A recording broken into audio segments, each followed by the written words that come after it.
अगली खबर हरदोई से है, जहां हरदोई में घने कोहरे के चलते विजिबिलिटी 0 हो गई है, जिससे गाड़ियों की रफ्तार पर काफी असर दिखाई पड़ रहा है। गाड़ियां चींटी की तरह रेंगते हुए दिन में भी लाइट जलाकर चल रही है। वहीं ट्रेनों की बात करें तो ट्रेन भी घंटों लेट चल रही है, जिससे लोगों को अपने गंतव्य तक पहुंचने में काफी दिक्कतों का सामना करना पड़ रहा है। भीषण सर्दी और घने कोहरे ने लोगों के जनजीवन को पूरी तरह से प्रभावित कर दिया है। हम लोग शाहजहांपुर जा रहे हैं, डेली अप डाउन करते हैं और कोहरे के चलते हुए ट्रेनें काफी लेट हो रही हैं। आज भी लगभग 20 मिनट ट्रेन लेट आ रही है। कल तो हद ही हो गई थी, कल तो बहुत ट्रेनें लेट हो गई थी। इसके चलते हम लोग 12 बजे कार्यालय पहुंचे। बहुत ही बुरा हाल है इस समय। हम लोग डेली पैसेंजर वाले हैं, हरदोई से शाहजहांपुर के लिए जाते हैं और आजकल चूंकि कोहरे के कारण से कोई गाड़ियां 25 मिनट है, कोई 1 घंटे है, ऐसे लेट आती है। जैसे कल 1 घंटे लेट हुई थी। हम लोग करीब समझे कि 10 बजे यहाँ प्लेटफॉर्म पे आए थे और 1 बजे शाहजहांपुर पहुंचे थे। तो कोहरे के चलते कई घंटे बता दें ट्रेनें जो हैं लेट चल रही है। और ज्यादा जानकारी के साथ हमारे साथ लखनऊ से पवन सिंह संवाददाता सीधे जुड़ गए हैं। पवन, यदि बात करें तो यूपी में शीतलहर और कोहरे से हालात जो है वो बिगड़ने लगे हैं, विजिबिलिटी जो है बिल्कुल शून्य हो गई है। और यदि हम बात करें 72 घंटे में ठंड से 3 लोगों की मौत भी हुई है। और क्या कुछ ज्यादा मौसम विभाग की ओर से अपडेट? बिल्कुल, देखिए कविता, पूरे प्रदेश में अगर हम बात करें तो पूरी तरह से भयानक कोहरा और शीतलहर चल रही है, जिसके चलते पूरी तरह से यातायात प्रभावित है, चाहे वो रेल यातायात हो, हवाई यातायात हो, और रोड से जो लोग चलते हैं उस पर विजिबिलिटी इतनी कम है। अगर हम उत्तर प्रदेश की बात करें, करीब 20 जिलों में विजिबिलिटी 5 से 10 मीटर थी और कुछ जिलों में 0 विजिबिलिटी हो गई थी, जिसके तहत बहुत सारे लोग अपने प्रोग्राम रद्द कर देते हैं। और हम रेल की बात करें तो कल की हम घटना बता सकते हैं। कल शताब्दी ट्रेन दिल्ली से लखनऊ 6:30 बजे शाम को पहुंची है और शाम 6:30 बजे पहुंचने के बाद जब यहां से वो ट्रेन वापस गई है, जिस ट्रेन को रात में 10 बजे दिल्ली पहुंचना होता और रात में 2 बजे पहुंची है। ऐसे में अब आप अंदाजा लगा सकती हैं कि ट्रेन और शीतलहर की क्या स्थिति होगी।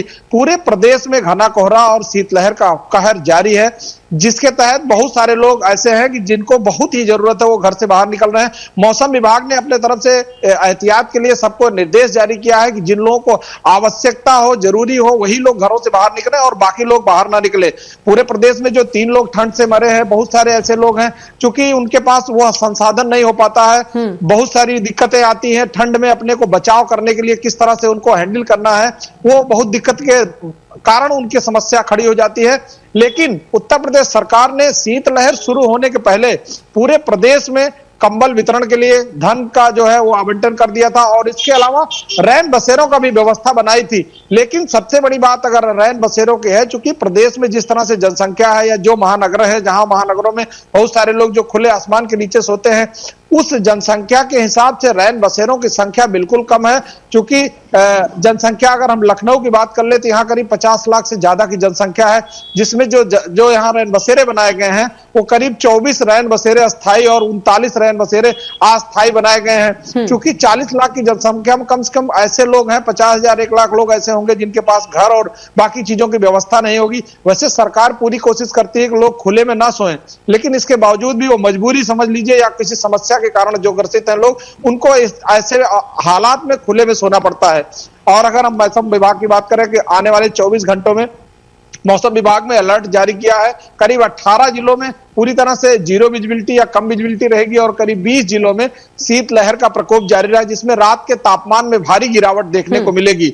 मौसम विभाग ने जारी किया है कि अब जो बर्फ जो पड़ी हुई है पहाड़ों पर, वो बर्फ को पिघलने की वजह से जो पछुआ हवाएं हैं उसके वजह से सर्द और बढ़ेगी। लेकिन कोहरे में कुछ कमी आ सकती है, लेकिन ठंड में काफी इजाफा होगा, जिसके तहत मौसम विभाग ने प्रदेश के सभी लोगों से इस बात के लिए निर्देश जारी किया है कि आवश्यकता पड़े तभी घर से बाहर निकले, अन्यथा इस शीतलहर में घर से बाहर ना निकले, जिससे समस्या खड़ी हो सकती है। बिल्कुल पवन, शीतलहर का प्रकोप इतना है कि जो शीतलहर की बूंदे हैं बारिश की फुहारें जैसी गिर रही है। बिल्कुल, सबसे बड़ी बात है, आप कोई भी गाड़ी, कोई भी सामान या कोई भी चद्दर अगर बाहर जो लोग हैं वहां जैसे एक पानी की बरसात होती है, उस तरह से धीमी गति की पानी की बरसात जैसे होती है, उस तरह की स्थिति बनी होती है। क्योंकि जब भी ये ओस पड़ती है तो ओस की एक परत जम जाती है, जिसकी वजह से समस्या बढ़ती है। और ठंड जो काफी समय, मान लिया शाम को 10 बजे 11 बजे तक जो ठंड है वो तो रहेगी, और 11 बजे के बाद जो ठंड पड़ती है वो काफी कड़ाके की सर्द हो जाती है, और भोर होते होते सुबह तक की जो ठंड है वो काफी दिक्कत पैदा करती है। इसी के तहत इस समय अब हॉस्पिटलों में भी बहुत सारे ब्लड प्रेशर के रोगी, हार्ट के रोगी या ब्रेन हेमरेज के जो केस है वो बढ़ने लगते हैं। इसके लिए सभी को एहतियातन मेडिकल की तरफ से भी एडवाइजरी जारी की गई है, सरकार भी सबको बता रही है। लेकिन सबसे बड़ी बात है कि लोगों को प्रिकॉशन खुद लेना होगा, क्योंकि इस ठंड में अपने को बचाव रखना पड़ता है। इसमें बहुत सारे जो ओल्ड एज के लोग हैं उन लोगों की बीपी शूट कर जाता है, और उसकी वजह से उनको कहीं ब्रेन हेमरेज या कहीं हार्ट अटैक की समस्या खड़ी हो जाती है। इसमें बहुत सारे लोग हैं अगर प्रिकॉशन नहीं लेते हैं तो उनको समस्या का सामना करना पड़ता है। हॉस्पिटलों में इस ऐसे लोगों की, मरीजों की संख्या भी बढ़ने लगती है। जी कविता। बिल्कुल पवन, आपका जानकारी के लिए बहुत ही धन्यवाद। तो मौसम को अपडेट दे रहे थे पवन लखनऊ से।